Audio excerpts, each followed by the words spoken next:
मेरा नाम है मोहित वैष्णव और एमएलडी मेमोरियल संस्थान केपी के यूट्यूब चैनल और ऑनलाइन क्लासेस में आपका हार्दिक स्वागत है। मैं यहाँ पर आपको पढ़ाऊंगा इंग्लिश। ठीक है, तो मेरे इन वीडियोस को आप ज्यादा से ज्यादा पाने के लिए सबसे पहले तो इसे लाइक करें, इस चैनल को सब्सक्राइब करें और इंग्लिश के लेटेस्ट वीडियो को पाने के लिए उनके नोटिफिकेशन पाने के लिए इसकी बेल आइकन को फॉलो करना ना भूलें। ठीक है, अब यहाँ पर जो मैं आपसे बात कर रहा हूँ वो ये है कि इंग्लिश आजकल मैंने देखा कि बच्चों के मन में सबसे ज्यादा डर वो होता है, किसका होता है? इंग्लिश का। हमें उसको डर नहीं बनाना। ठीक है, ऐसा कोई सा भी सब्जेक्ट, ऐसा कोई सा भी काम नहीं है जिसको अगर अपन करना चाहें और उसको अपन ना करना चाहें। ठीक है, तो इस डर को मन से निकालना है कि हम अंग्रेजी को या इंग्लिश को पढ़ नहीं सकते या समझ नहीं सकते। अगर हम ठान लें कि हमें इंग्लिश पढ़नी है तो हम पढ़ सकते हैं। ठीक है, तो यहाँ पर जो मैं आपको इंग्लिश पढ़ाऊंगा इसमें ये मानिए कि अगर आपके अंदर थोड़ा बहुत भी डर है तो वो डर आपका यहाँ पर निकल जाएगा।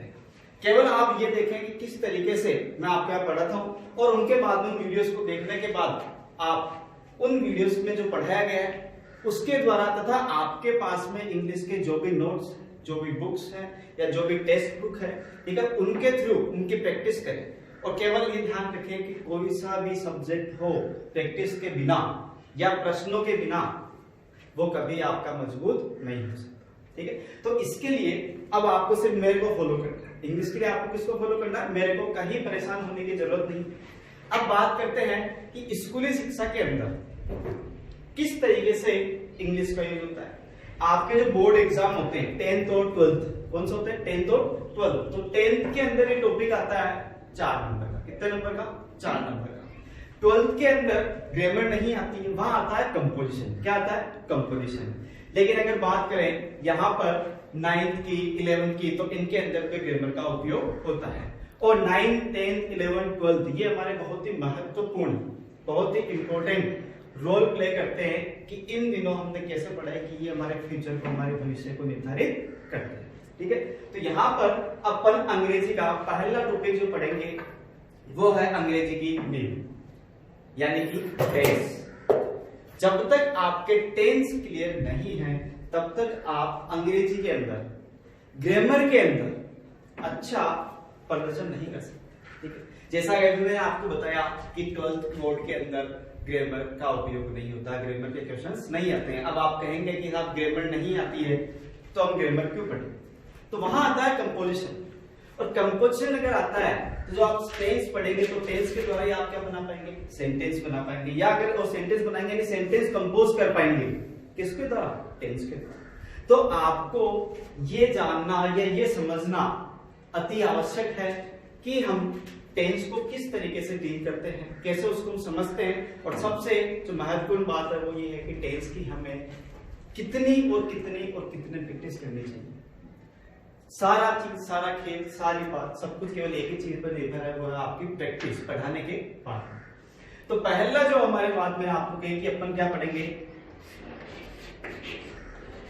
टेंस। ठीक है, ये हमारा इंपॉर्टेंट टॉपिक है जो इंग्लिश के अंदर आपको सबसे पहले पढ़ाया जा रहा है। ठीक है, टेंस। अगर हम टेंस की बात करें तो टेंस कितने प्रकार के होते हैं? सबसे पहली बात तो टेंस होते हैं आपके 3 प्रकार के। कितने प्रकार के टेंस होते हैं? 3 प्रकार के टेंस। ठीक है, टेंस 3 प्रकार के कौन कौन से होते हैं? सबसे पहला आपके सामने होता है present tense. Present tense. Second आपके होता है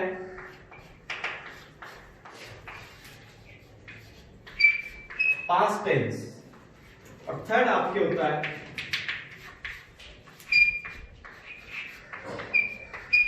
फ्यूचर टेंस। 3 प्रकार के टेंस हमारे सामने होते हैं। प्रेजेंट टेंस को अपन हिंदी में बोलते हैं वर्तमान काल। कौन सा काल? वर्तमान काल। पास्ट टेंस को हम हिंदी में बोलते हैं भूतकाल। और इसके बाद अपन लास्ट जो अपना आखिरी है फ्यूचर, उसको अपन बोलते हैं भविष्य काल। ठीक है, यानी कि आज हम अपनी सामान्य बोलचाल के अंदर जितने भी बात करते हैं, जैसे मैं अभी आपसे बात कर रहा हूं, अभी जस्ट इसके पहले सेंटेंस बोला कि मैं आपसे बात कर रहा हूं, ये एक वाक्य है। तो इंग्लिश के अंदर हो या हिंदी में, हम जितने भी बात करते हैं, अगर इंग्लिश की बात करें तो हम क्या कर रहे हैं, टेंस का इंग्लिश की बात करें तो, हिंदी की बात करें तो का, यानी कि बिना टेंस के कोई भी संवाद होना, कोई भी बात होना, कोई भी चीज होना इम्पॉसिबल है। ठीक है, जितनी बातें होती है किसमें होती है, टेंस के अंदर होती है। ठीक है, तो प्रेजेंट टेंस, पास्ट टेंस और फ्यूचर टेंस क्या होते हैं। अब टेंस से पहले मैं आपको छोटी सी बात बताता हूँ। टेंस का जो है वो निर्भर होता है, आपके स्कूल के अंदर क्वेश्चंस आते हैं, किस टाइप से आते हैं, correct form of the verbs. ठीक है, तो यानी कि जो आपके क्वेश्चन आएंगे टेंस रिलेटेड, उनमें आपको वर्ब का पता होना चाहिए। किसका पता होना चाहिए, वर्ब्स का। ठीक है, जो आप अपन किसी एक और वीडियो में पढ़ेंगे कि वर्ब्स किस तरह से होती है, तो इसके अंदर आपको किसका पता होना चाहिए, वर्ब्स का, कि वर्ब्स क्या होती है। कुछ वर्ब्स होती है रेगुलर, कुछ होती है इरेगुलर। रेगुलर वर्ब जो होती है अपन उनमें क्या करते हैं, ईडी जोड़ते हैं। क्या जोड़ देते हैं, ईडी जोड़ देते हैं, अपनी वर्ब बन जाती है सेकंड फॉर्म या थर्ड फॉर्म। जैसे कि मान लो मैंने यहाँ लिख दिया प्ले, ये अपनी वर्ब। ठीक है, वर्ब यानी क्या होता है, आपके कोई भी एक्शन, कोई भी गतिविधि, वो आपकी मेन वर्ब होती है। ठीक है, तो प्ले अपन इसमें क्या लगा दिया, ईडी। तो ईडी लगाने से आपके क्या हो गई, सेकंड फॉर्म या थर्ड फॉर्म, ये हो गई अपनी रेगुलर। इरेगुलर वर्ब्स क्या होती है, जो अलग अलग तरीके से होती है। ठीक है, उनमें कभी ऐसा हो सकता है कि जैसे आपकी ये होती है वर्ब स्टेप्स होती है, आपकी first form, second form, third form, एक आपकी होती है फोर्थ फॉर्म और एक होती है फिफ्थ फॉर्म। ठीक है, तो ये जो आपके फर्स्ट फॉर्म है, सेकंड फॉर्म है, थर्ड फॉर्म है, ठीक है, ये आपके जो फॉर्म्स हैं, ये इरेगुलर्स की बात कर रहा हूं। तो इसके अंदर आपने रेगुलर तो क्या किया, ईडी लगा दिया। इरेगुलर के अंदर तुम क्या करेंगे कि कभी ऐसा होता है कि फर्स्ट और सेकंड समान है लेकिन थर्ड समान, कभी होता है कि सेकंड और थर्ड समान है, फर्स्ट समान नहीं है। कभी ऐसा होता है कि तीनों ही क्या है, अलग है। तीनों ही क्या है, अलग है। जैसे मैं बात करूं आपके सामने मैंने वर्ब लिखी गो, ये फर्स्ट फॉर्म। इसकी सेकंड फॉर्म क्या होती है, आप सबको पता है, वेंट। और थर्ड फॉर्म क्या होती है इसकी, गॉन। तो इसमें देखिए जो वर्ब है go, went, gone, first form, second form, third form. ठीक है, तो ये जो वर्ब है तीनों की तीनों कैसे है, अलग। यानी कि इसके अंदर कौन सा पैटर्न फॉलो कर रहा है, ये वाला। इसमें तीनों के तीनों वर्ब जो है वो क्या है, ये और ये तीनों के तीनों क्या है, अलग है। ठीक है, समान नहीं है, तीनों की तीनों कैसी है, अलग है। अब मैं बात करता हूं, जैसे कि यहां पर मैंने लिखा एक और आपके फ्लाई, फ्लू, फ्लोन। फ्लाई यानी क्या होता है, उड़ना, आप सभी जानते हैं। ठीक है, और सेकंड फॉर्म उसकी क्या होती है, first form flight, second flu और थर्ड क्या हो गई, फ्लोन। तो तीनों की तीनों कैसी है, अलग। ठीक है, कट, सिट, पुट, ये सब क्या है, इनके अंदर तीनों से तीनों कैसे होती है, समान होती है। ठीक है, किसी में सेम, किसी में अलग। तो यहां पर अलग अलग थी, अब मैंने यहां पर लिख दिया सिट, सिट और सिट। इसके अंदर तीनों के तीनों कैसे है, समान। एक मैंने लिख दिया आपके बीट, सेकंड फॉर्म में क्या होती है, बीट, और थर्ड फॉर्म क्या होती है, बीटन। तो इसके अंदर देखिए कौन सा फॉलो कर रहा है कि फर्स्ट और सेकंड क्या है, समान है। बीट, बीट कैसा है आपके, बिल्कुल समान है। और बीटन आपके क्या हो गया, अलग हो गया। तो इस टाइप से आपके जो वर्ब्स होती है वो अलग अलग तरह की होती है। इरेगुलर यानी कि इरेगुलर मतलब उनमें ऐसा नहीं है कि भाई वो एक तरीके से जैसे आपने ईडी लगाया और आपकी सेकंड या थर्ड फॉर्म बन गई। ठीक है, वो अलग अलग तरीके से हो सकती है, तीनों समान, तीनों अलग, पहले दूसरी सेम या दूसरी और तीसरी सेम। इस टाइप से वर्ब्स आपके हो सकती है। अब जो ये फर्स्ट फॉर्म होती है, फर्स्ट फॉर्म आपकी हमेशा कहलाती है, जो वो आपके फर्स्ट क्या होता है, फर्स्ट फॉर्म हमेशा आपके होगी केवल और केवल कोई भी ऐसा शब्द जिसको अपन किस में लिखते हैं, हिंदी से इंग्लिश में। मैंने कहा खेलना, प्ले, सोना, स्लीप। ठीक है, तो ये सारी आपके क्या है, फर्स्ट फॉर्म होती है जिसको अपन हिंदी से इंग्लिश में रूपांतरण कर देते हैं। ठीक है, सेकंड फिर आपके आती है सेकंड फॉर्म, फिर थर्ड फॉर्म और फोर्थ फॉर्म जिसके अंदर होती है, देखिए फोर्थ फॉर्म मैंने अभी आपको लिखा था, फोर्थ फॉर्म आपकी जो होती है वो होती है फर्स्ट फॉर्म प्लस उसमें क्या होगा, आईएनजी होगा। क्या होगा, फर्स्ट फॉर्म प्लस आईएनजी, वो आपकी होती है फोर्थ फॉर्म जिसको अपन प्रेजेंट पार्टिसिपल के नाम से भी जानते हैं। और ध्यान दें कभी भी मेन वर्ब के अंदर भी आईएनजी लगता है, इसमें लगता है मेन वर्ब में आईएनजी, तो हमेशा हमसे केवल कौन सी फॉर्म में लगेगा, फर्स्ट फॉर्म। कभी सेकंड फॉर्म में नहीं होगा, कभी थर्ड फॉर्म में नहीं होगा। जैसे कि ये लिखा हुआ शब्द अपने क्या लिखा हुआ है, प्ले, तो क्या होगा, आईएनजी लगाने पे प्लेइंग। ठीक है। सेकंड थर्ड फॉर्म क्या है? प्लेड। कभी सुना है क्या? प्लेडिंग सुना क्या? नहीं सुना है। क्यों? क्योंकि सेकंड और थर्ड फॉर्म के अंदर आईएनजी का उपयोग नहीं किया जाता है। तो आईएनजी का उपयोग केवल कौन सी फॉर्म में होगा? हमेशा फर्स्ट फॉर्म, चाहे वो वर्ब के रूप में काम कर रही हो, चाहे वो नाउन के रूप में काम कर रही है। क्लियर है चीज? अब इसके बाद में एक जो पांचवी वर्ब होती है वो आपकी कौन सी होती है? फर्स्ट सेकंड थर्ड के बारे में बात करें। पांचवी जो आपकी वर्ब होती है वो आपकी होती है कौन सी? एस या ईएस वाली। कौन सी होती है? एस या ईएस वाली, जिसको भी हमेशा और हमेशा किसके साथ यूज किया जाता है? फर्स्ट फॉर्म के साथ। किसके साथ? फर्स्ट फॉर्म के साथ में। जैसे कि प्ले है तो हो जाएगा प्लेस, स्लीप है तो स्लीप, ठीक है। जैसे कि आप पे गो है तो गोस। तो कोई सी भी क्रिया जिसके अंदर ऐसे इसका उपयोग किया गया हो वो आपकी होती है फिफ्थ फॉर्म, ठीक है। अब इसके अंदर ही इसका उपयोग केवल और केवल अपन आगे पढ़ेंगे जब टेंस के अंदर अपन प्रेजेंट में अपन पढ़ेंगे प्रेजेंट सिंपल। ध्यान दें कि ये जो आपके लग रहा है किसी भी मेन वर्ब के अंदर फर्स्ट फॉर्म में एस या ईएस, ये पूरी इंग्लिश में केवल और केवल एक जगह उपयोग में आता है और वो है प्रेजेंट सिंपल। प्रेजेंट सिंपल के अलावा ऐसा कोई भी टेंस नहीं है या ऐसा कोई भी वाक्य ऐसा नहीं होगा प्रेजेंट सिंपल के अलावा जिसके अंदर अपन किसी भी वर्ब में क्या लगा सके? एस या ईएस। क्लियर है? अब बात आती है कि ये जो वर्ब्स होती है, ठीक है, ये तो आप बात हुई अपने किसकी? मेन वर्ब की फर्स्ट फॉर्म, सेकंड फॉर्म और थर्ड फॉर्म, ठीक है। अब एक आपकी जो वर्ब होती है, अपनी बात चल रही थी कि correct form of the verbs के अंदर वर्ब का मैं आपको थोड़ा सा ब्रीफली बता रहा हूं। तो इसके अंदर हम आपके मेन वर्ब के अपन ने बात कर ली कि फर्स्ट फॉर्म हो गया, सेकंड फॉर्म हो गया, थर्ड फॉर्म हो गया, उसके बाद फोर्थ फॉर्म और फिफ्थ फॉर्म, ठीक है। जो यूजुअली ये काम आती रहती है, ये केवल आईएनजी और ये एस या ईएस। इसके बाद में मैं बात करते हैं सब क्या? अपनी मेन वर्ब। मैं बात करता हूं हेल्पिंग वर्ब की। इसकी हेल्पिंग वर्ब। वर्ब हमेशा दो प्रकार की होती है, मेन वर्ब और हेल्पिंग वर्ब। हेल्पिंग वर्ब को अपन एक नाम से और जानते हैं, वो आपके होता है ऑक्सिलरी वर्ब, यानी कि सहायक क्रिया। बेसिकली ये तीन तरीके से टेंस के अंदर यूज होती है। वो तीन तरीके कौन से हैं? बी, डू और हैव। कौन कौन से हैं? बी, डू और हैव, जिसकी फर्स्ट सेकंड थर्ड फॉर्म क्या होती है? Be, was, be. Do, did और डन। हैव उसके बाद सेकंड और थर्ड फॉर्म होती है हैव। तो ध्यान दें, ये आपके तीन जो यहाँ पर वर्ब्स लिखी हुई है बी, डू और हैव, इनके आधार पर ही टेंस के अंदर अलग अलग तरीके से यहाँ पर हेल्पिंग वर्ब का उपयोग किया जाता है। बी से जो प्रेजेंट के अंदर यूज होती है वो क्या होती है? Is, and, are. क्या होता है? इज, एंड और आर। अगर बी की क्रिया अपन यूज करें पास्ट के अंदर तो क्या होती है? वॉज और। टेंस के अंदर आता है डू, जो कि आता है प्रेजेंट सिंपल में। हेल्पिंग वर्ब के ऊपर बात कर रहा हूं। डू और इसका सिंगुलर रूप होता है डज, और इसकी सेकंड थर्ड फॉर्म क्या होती है? डिड, जिसका अपन यूज करते हैं पास्ट के अंदर, पास्ट सिंपल। फिर आता है हैव।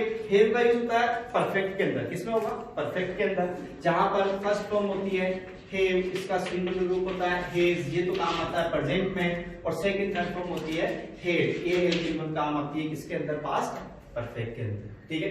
तो एक चीज ध्यान दें कि first form, second third form आपको मैंने बताया कि, और फोर्थ फॉर्म और फिफ्थ फॉर्म। इसके बाद आपको बताया हेल्पिंग वर्ब जो बेसिकली तीन प्रकार से होती है, बी, डू और हैव। बी से बनने वाली कौन कौन सी है? इज, एम, आर, वॉज, वर।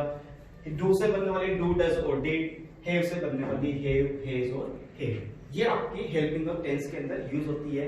इसके अलावा ये जो यूज हो रहा है केवल मैंने आपको बोला present past, present past, present past, यानी कि फ्यूचर अभी। तो फ्यूचर के अंदर क्या किया जाता है? फ्यूचर के अंदर ध्यान दें कि विल और शेल का उपयोग किया जाता है, ठीक है। तो इस चीज का आपको ध्यान रखना है। अब आगे अपन बात करते हैं कि जो हेल्पिंग वर्ब है, बी से बनने वाली, डू से बनने वाली है, first form, second form, third form के अपन ने बात करी। तो ये first form, second form, third form tense में आती किस प्रकार से है? ठीक है, ये first form, second form, third में सॉरी टेंस में आती किस प्रकार से? देखो कि हम कैसे पहचाने कि फर्स्ट फॉर्म है, सेकंड फॉर्म है या थर्ड फॉर्म है। टेंस अभी अपन आगे पढ़ेंगे, पहले अपन उसमें आने वाली चीजों से रिलेटेड थोड़ी बात कर लेते हैं, ताकि एक थोड़ा सा एक कहते हैं कि भूमिका बन जाए, ठीक है। उससे रिलेटेड अपन थोड़ी सी बात कर ले, फिर अपन अपना जो फर्स्ट पार्ट पढ़ेंगे प्रेजेंट सिंपल का, प्रेजेंट टेंस का, प्रेजेंट सिंपल, ठीक है। अब देखिए यहां पर इसके अंदर मैंने आपका फर्स्ट फॉर्म, तो फर्स्ट फॉर्म टेंस में कैसे आता है? फर्स्ट फॉर्म आती है साहब या तो प्रेजेंट सिंपल में, इसमें आएगी प्रेजेंट सिंपल में, ये आती है आपके पास्ट में भी आती है, ठीक है। इसके अलावा ये आपके फ्यूचर में भी आती है, ठीक है। ये आपके अलग अलग तरीके से देखो, फर्स्ट फॉर्म का प्रेजेंट में भी आ रही है, सिंपल को भी प्रेजेंट में भी आ रही है, पास्ट में भी आ रही है और फ्यूचर में भी आ रही है। अब आप कहेंगे कि साहब तीनों में आ रही तो उसमें हम कैसे क्या करें, हम तो कंफ्यूज रहेंगे। तो देखिए, ये अपन को पहचानना पड़ेगा। जैसे अपन हिंदी के अंदर पहचानते हैं कि मैंने आपको बोला कि मैं वहां जाता हूं, तो अपन इसको कौन सा वाक्य कहेंगे, जाता हूं। ये पास्ट है, प्रेजेंट है या फ्यूचर? ये है आपका प्रेजेंट, क्योंकि इसमें क्या है। तो वैसे हिंदी में पहचानते हैं, वैसे अपन किसमें पहचानना होता है, इंग्लिश में, ठीक है। तो प्रेजेंट के अंदर कब आती है, प्रेजेंट में आती है सिंपल में। किसमें आती है, सिंपल में, ठीक है। यानी कि फर्स्ट फॉर्म आएगी, जहां ध्यान दे, जब केवल और केवल फर्स्ट फॉर्म अकेली आती हो। कैसे आती हो, अकेली आ रही हो, ठीक है। या फिर किसके साथ आ रही हो, डू या डज के साथ। किसके साथ, डू या डज के साथ, तब वो है आपका फर्स्ट फॉर्म जो है वो किसका होगा, प्रेजेंट। पास्ट के अंदर यदि फर्स्ट फॉर्म आएगी तो पूरे पास्ट के अंदर फर्स्ट फॉर्म वो आती है, वो किस तरीके से आती है, जब साथ में केवल और केवल एक हेल्पिंग वर्ब लगी हो, डिड प्लस फर्स्ट फॉर्म। तो फर्स्ट फॉर्म तो है, लेकिन साथ में क्या लगा है, डिड। इसका मतलब समझो कि फर्स्ट फॉर्म जो आ रही है वो डिड लगा हुआ, तो कौन किसकी है, पास्ट की। यदि इसी फर्स्ट फॉर्म के साथ, इसी फर्स्ट फॉर्म के साथ क्या लगा हुआ हो, विल या शेल, क्या लगा हुआ हो, विल या शेल। इसका मतलब कि फर्स्ट फॉर्म जो आ रही है ये किसके लिए आ रही है, विल या शेल, फ्यूचर के लिए। तो अपन इस तरीके से पता लगा सकते हैं कि जो फर्स्ट फॉर्म आई है वो प्रेजेंट की है, पास्ट की है या फ्यूचर की। प्रेजेंट में होगा तो क्या आएगा, अब तो फर्स्ट फॉर्म क्या होगी, केवल और केवल अकेली। अकेली नहीं होगी तो उसके पहले हेल्पिंग वर्ब होगी, वो क्या होगी, डू या डज। और यदि बात करें पास्ट की, तो पास्ट के लिए हमेशा साथ में क्या आएगा, डिड। जब तक फर्स्ट फॉर्म के साथ में डिड नहीं लगा हुआ है वो वाक्य पास्ट का नहीं हो सकता। फिर अगर अपन देखें कि फर्स्ट फॉर्म के पहले भी लगा हुआ विल या शेल, इसका मतलब केवल और केवल वो वाक्य किसका है, फ्यूचर, फ्यूचर सिंपल। यहां तक चीज की, तो ये तो बात थी फर्स्ट फॉर्म। मैं बात करूं सेकंड फॉर्म। तो सेकंड फॉर्म ध्यान दें, सेकंड फॉर्म आप जो है वीडियो को पॉज करके कुछ चीज आपको नोट करनी हो, जो आपको पता हो या ना हो, उसको आप पॉज करके आप देख सकते हैं, या फिर उसको आप नोट कर सकते हैं और वहीं से वीडियो को वापस आगे कंटिन्यू कर सकते हैं, ताकि इससे आपके नोट्स भी प्रिपेयर हो जाए, ठीक है। साथ के साथ आपकी वैसी ही तैयारी चलती रहे जैसे कि अपन क्लास में बैठ करके प्रिपरेशन करते हैं, ठीक है। देखिए आगे, अब बात करते हैं सेकंड फॉर्म। फर्स्ट फॉर्म हो गया, सेकंड फॉर्म। सेकंड फॉर्म ध्यान दें, पूरी इंग्लिश में, कहां पर बात कर रहा हूं मैं, पूरी इंग्लिश में। सेकंड फॉर्म पूरे इंग्लिश में केवल और केवल यूज होती है किसके अंदर, पास्ट। और पास्ट के भी केवल और केवल किसमें होती है, सिंपल में। पास्ट के भी केवल और केवल किसमें होती है, सिंपल में। ध्यान दें, ऐसी कोई सी भी वर्ब जिसका सेकंड रूप वहां पर लिखा गया हो या सेकंड फॉर्म वहां पर लिखी गई हो, वो केवल और केवल पूरी इंग्लिश में केवल एक ही सेंटेंस होगा। वो सेंटेंस कौन सा है आपका, पास्ट सिंपल का। पास्ट सिंपल के अलावा, और पास्ट सिंपल का भी कैसा सेंटेंस, पॉजिटिव। ध्यान दें, नेगेटिव के अंदर भी आपके यूज सेकंड फॉर्म का नहीं होता है, क्योंकि यहाँ पर नेगेटिव में डिड का उपयोग होगा, और मैंने कहा डिड आएगा तो भी आपको बताया क्या आएगा, फर्स्ट फॉर्म। तो ध्यान दें, पूरी इंग्लिश में, इसमें पूरी इंग्लिश में सेकंड फॉर्म का उपयोग, सेकंड फॉर्म का उपयोग केवल और केवल पास्ट सिंपल के पॉजिटिव सेंटेंस के अंदर किया जाता है। इसके अलावा इसका उपयोग कहीं पर भी नहीं किया जाता। क्लियर है सेकंड फॉर्म का। इसके बाद अपन आगे आते हैं थर्ड फॉर्म पे। थर्ड फॉर्म कहां आती है सब, थर्ड फॉर्म कहां आती है, ये आपकी थर्ड। कोई सी भी थर्ड फॉर्म, जैसे कि गो की क्या होती है, गोन। तो ये गोन आपको कहां देखने को मिल सकती है, देखिए थर्ड फॉर्म। थर्ड फॉर्म जब भी आपके आएगी तो ध्यान दें, थर्ड फॉर्म पहली बात तो पूरी इंग्लिश में केवल और केवल कितनी जगह आती है, दो जगह। कितनी जगह आती है, दो जगह पूरी इंग्लिश में। जिसमें पहला तो है आपके, ध्यान दें, परफेक्ट। परफेक्ट टेंस हो, कौन सा टेंस हो, परफेक्ट, यानी चाहे वो प्रेजेंट का हो यानी प्रेजेंट परफेक्ट, चाहे वो पास्ट का हो पास्ट परफेक्ट, या वो हो फ्यूचर का फ्यूचर परफेक्ट। परफेक्ट के तीनों ही पार्ट में, चाहे वो प्रेजेंट, पास्ट या फ्यूचर है, वहां पर कौन सी वर्ब का उपयोग किया जाता है? थर्ड फॉर्म का। ठीक है, ध्यान दें। और थर्ड फॉर्म जब परफेक्ट के लिए अपन यूज करेंगे तो ध्यान दें कि वो कभी भी अकेली नहीं आती है, हमेशा हमेशा इससे पहले क्या लगी हुई होगी? Helping verb. क्या लगी हुई होगी? Helping verb. प्रेजेंट की बात करें तो इस थर्ड फॉर्म के पहले लगा हुआ होगा हेज या हैव। पास्ट की बात करें तो इस थर्ड फॉर्म के पहले क्या लगा हुआ होगा? हैड। फ्यूचर की बात करें तो विल हैव या शैल हैव। यानी कि ध्यान दें, ये एक बहुत बड़ी एरर होती है, कई बार एग्जाम में क्वेश्चन भी इस पर पूछ लिया जाता है कि हेल्पिंग वर्ब के बिना, इस चीज का आपको ध्यान रखना है कि हेल्पिंग वर्ब के बिना कभी भी थर्ड फॉर्म का उपयोग नहीं किया जाता है। पहली चीज तो कौन सी है? मैंने कहा थर्ड फॉर्म पूरी इंग्लिश में कितनी जगह पर? 2 जगह पर। पहली चीज तो कौन सी हो गई? परफेक्ट के अंदर। और सेकंड चीज जो है, सेकंड वो आप पे क्या है, कहां पर यूज होता है थर्ड फॉर्म? वो आपके होता है केवल और केवल पैसिव वॉइस के अंदर। इसमें पैसिव वॉइस किसमें यूज होगा सब? पैसिव वॉइस के अंदर। तो ध्यान दें कि परफेक्ट का जो आपका सॉरी आपके लिए थर्ड फॉर्म का उपयोग होता है तो केवल होगा किसमें? परफेक्ट के अंदर, या फिर होगा आपके पैसिव वॉइस के अंदर। पैसिव वॉइस में हमेशा और हमेशा कौन सी वर्ब काम आती है? केवल और केवल थर्ड। पर आप जब भी किसी भी एक्टिव का पैसिव बनाएंगे तो उसमें कभी आपके फर्स्ट फॉर्म नहीं हो सकती, उसमें आपके सेकंड फॉर्म नहीं हो सकती, उसमें आपके फोर्थ फॉर्म यानी कि आईएनजी वाली प्रेजेंट पार्टिसिपल नहीं हो सकती, या फिर फिफ्थ फॉर्म जो मैंने आपको बताई एस या ईएस वाली वो नहीं हो सकती। जब अपन एक्टिव से क्या बनाते हैं? पैसिव। तो पैसिव के अंदर जब वो 4 प्रकार की क्रियाएं नहीं हो सकती तो कौन सी होगी? केवल और केवल थर्ड फॉर्म। इस बात का आपको ध्यान रखना है। बाकी फोर्थ फॉर्म के बारे में आपको बता चुका हूं कि उसके अंदर आप क्या होता है, क्या कहते हैं उसको? प्रेजेंट पार्टिसिपल कहते हैं। फिर उसमें क्या लगाया जाता है? आईएनजी लगाया जाता है, जो भी केवल कौन सी फॉर्म में होगा? फर्स्ट फॉर्म में होगा। ठीक है, और आईएनजी अपन लगा दिया, उसके बाद में आता है फिफ्थ फॉर्म जो मैंने आपको बता दिया केवल और केवल कहां यूज होती है? प्रेजेंट सिंपल में यूज होती है, जहां पर एस या एस का उपयोग प्रेजेंट सिंपल के सेंटेंस में किया जाता है, वो भी केवल कहां? सिंपल के अंदर, पॉजिटिव सेंटेंस। यहां तक का क्लियर है?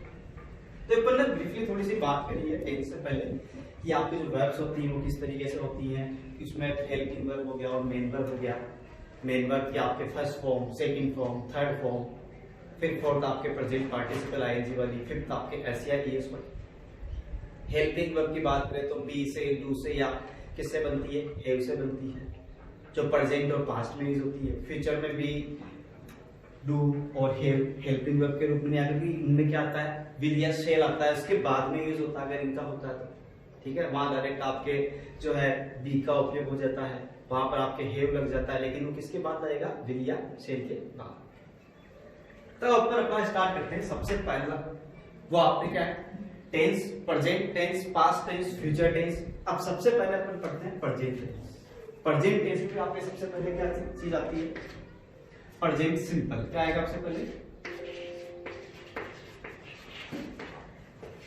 प्रेजेंट सिंपल, या फिर इसको बोलते हैं इंडेफिनिट। प्रेजेंट सिंपल या प्रेजेंट इंडेफिनिट।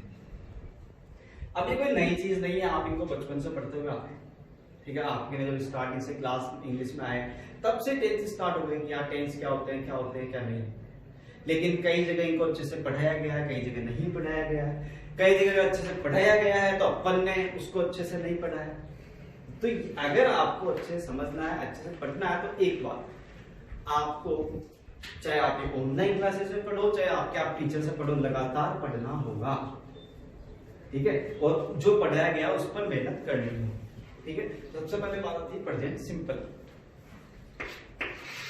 प्रेजेंट सिंपल इसमें मैं आपको बताया कि 3 टेंस होते हैं, प्रेजेंट, पास्ट और फ्यूचर। और प्रेजेंट, पास्ट और फ्यूचर तीनों टेंस के 4 पार्ट होते हैं। कितने होते हैं टोटल?